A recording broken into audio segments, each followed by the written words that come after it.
you through what they do out here more or less. But first off, we're gonna have a couple of practice runs. So no pressure on these drivers as of yet. This is just, getting some seat time. But yeah, as you can see, setting it up sideways, the smoke is on, the throttle is heavy, and Reverend, have you seen this firsthand yet? I have not seen this firsthand. I mean, obviously Fast and Furious, but it's completely different here when you get to see it in person. Fast and Furious is great because they definitely introduced a lot of people with their Tokyo Drift movie, but it is nothing like what you're going to experience in person. Matt Van Kirk out on track right now, and let's just watch, let's just see what these guys do. Yeah.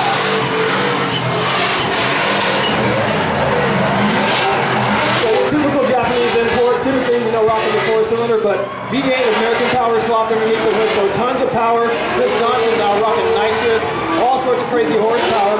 He's one of our better. Listen to that. Wow. Yeah, let him hear you. Part of it is you guys some kind of interaction, so if you hear something you like, make some noise for us. And Nate Snyder setting it high up on the bank, another V8 swap, Nissan.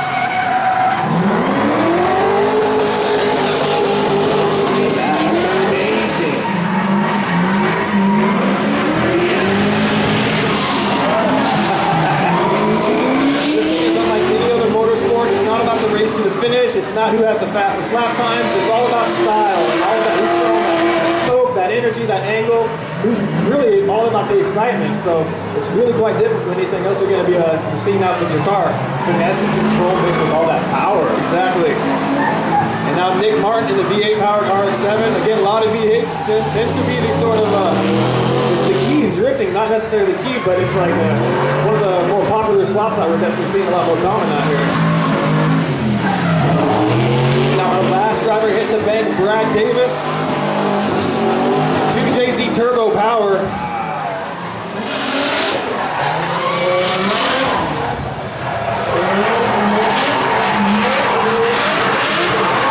With the help of Chris Jenner Racing, a local shop here in Monroe. Let's give a round of applause for all of our drifters so far. What do you guys think? Evergreen Drift this season presented by Bar Dollar Racing, so huge thanks to them. What we're going to see here tonight is a miniature top 8 competition. So we actually have 7 drivers. One of our drivers is going to be taking a bye run, so they get an automatic advancement. But with drifting, it's typically a bracket style elimination, where you have 2 runs. One driver leading the first run, the second driver leading the second run, and again, it's more or less one driver trying to outmaneuver the other. So we're going to see drivers going in a pair, 2 at a time, and just remember, it's not a race to the finish. One driver isn't trying to pass another or advance in front of the other. It's one driver trying to get more angle, more smoke, and really phase out. We have a lead and a chase driver, and it's the lead driver's responsibility to set a nice, clean, really easy to follow run. And it's the chase driver's obligation to follow that and match as best as they can. Whoever does better advances on to the next round. It's pretty simple, kind of like wrestling. So Zach Farr, he is going to be making our solo run. After this, it's all tandem runs. He is our bye run. He would be advancing on automatically to the final 4. And it's going to be picking up the pace from here, more or less. So if given the opportunity, I'd love to throw you in a shotgun in one of these cars a little bit later. Oh my goodness. Yeah, if you want to hear a grown man scream, we can do that. We have a little barf bag there. Keep you safe. All right, so you can see him staged up 2 at a time. Here we go. It's all battles from here. Matt Van Kirk out front, battling Chris Johnson out in the rear in the green. V8 power. Setting it up 2 at a time. Let him hear you, Evergreen.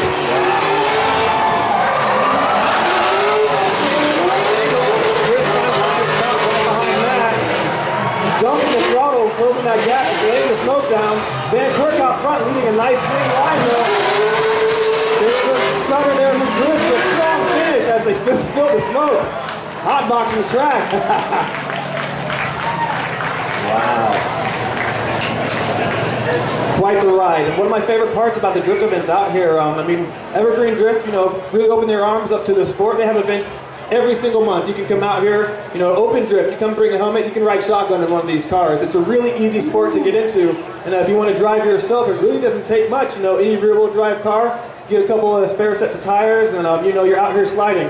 What do you drive on a daily basis, Reverend? I do not drive anything that can drift. I drive a Hyundai Accent. Ooh, race car, yeah. Yeah. Little bit of an egg there, but you know, some of the guys do is they put the, you know, like the pizza trays underneath the rear tires and off the e-brake. All right, so this is the second half of the battle. This might determine the winner here. So this time you can see the green car, Chris Johnson out front. Let's see what he does. And Matt putting the pressure right on his door. Close they are.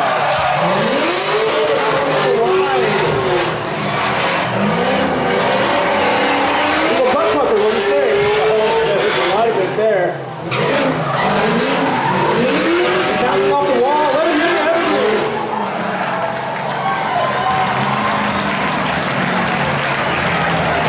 So you also might be wondering yourself, like, how is he getting so much steering angle? Those wheels are turning practically 90 degrees in that front steering wheel, or that front wheel well, and a lot of the fabrication going into these cars is designed to specifically to get more angle out of these cars.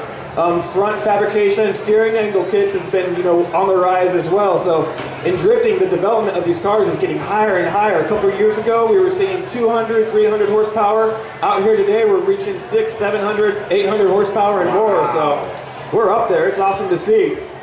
So we're going to go to the judges real quick, find out who actually took the win from the last battle. And Matt Van Kirk gets the win. Round of applause for MVK. He was in the dark kind of orange, the Flamer S13. Veteran driver, close call, I think so.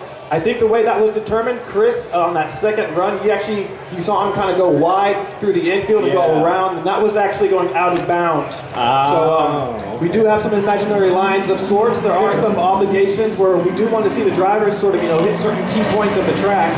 But on to our next battle, Nate Snyder and Cole Werner. Again, pair of V8 cars.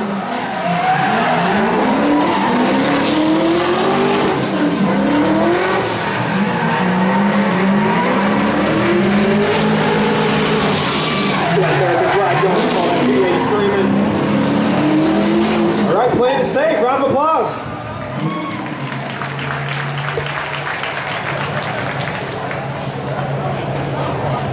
So some of the drivers have a lot of strategy to play when playing as well, or when driving, I guess. You could say, you know, you can't leave too much of a gap in front of you and give the lead driver too much advantage, and at the same time, you can't lay back too much, and you can't kind of, what's the word I'm looking for? Take it too easy and kind of I mean, the judges have an expectation of you, and they'll know when you're kind of slacking. But so far, seeing good conservative run from these drivers. So switching positions here, Cole Werner and Nate Snyder.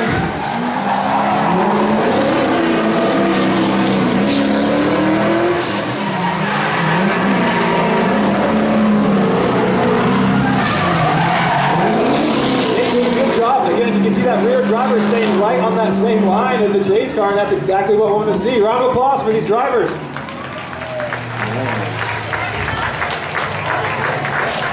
So what would be your dream car? I mean, I'm sure you're content with the Hyundai, you know, that's what the accent's doing, getting you from point A to B, but I'm sure every now and then you see something roll across the road like, ooh, I'd really want one of those. Oh man, just like an old school muscle with an old school Camaro. I can see you in something like that. Just or a Nova, just something heavy metal. Yeah, exactly, where you can pop in, bust some maiden, and just roll down the highway. It's definitely something I could see myself in. I can see it. Gotta make it happen. So, interesting situation. We couldn't really get a clear winner, so what we've decided is on a one more time. We couldn't really, you know, judges wasn't really clear. Both drivers sort of held their own, so we will be revisiting that last battle, and then we're going to keep on going down the line. We're going to keep the track hot. What do you guys think so far? If you're interested in coming out to another one of our drift events, Sunday, July 17th is the next one. Also July 24th. That's going to be round 3 of our grassroots and pro-am competitions. And then the next month, August 5th and 6th, Evergreen is actually hosting Formula D. It's probably one of the biggest events they have out here. We get drivers from all around the world. We get from, you know, Australia, Ireland, England, Japan, world-class drivers, 1,200 horsepower cars come here to Evergreen. So again, mark your calendars, August 5th and 6th, as Nick Martin setting it high. Brad Davis has some catching up to do. At a little bit of a disadvantage here. Something could be mechanically unsound with this car, so Nick Martin's going to be taking that solo, that victory.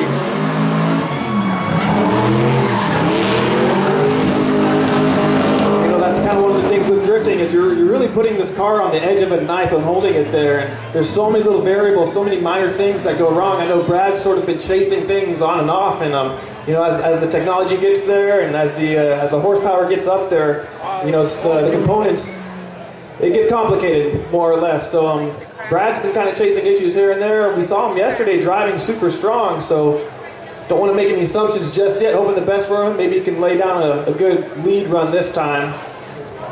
Hopefully, because that last one was just a one-man show, unfortunately. Yeah, and so obvious advantage right now is going to the RX-7. Nick Martin holding it down.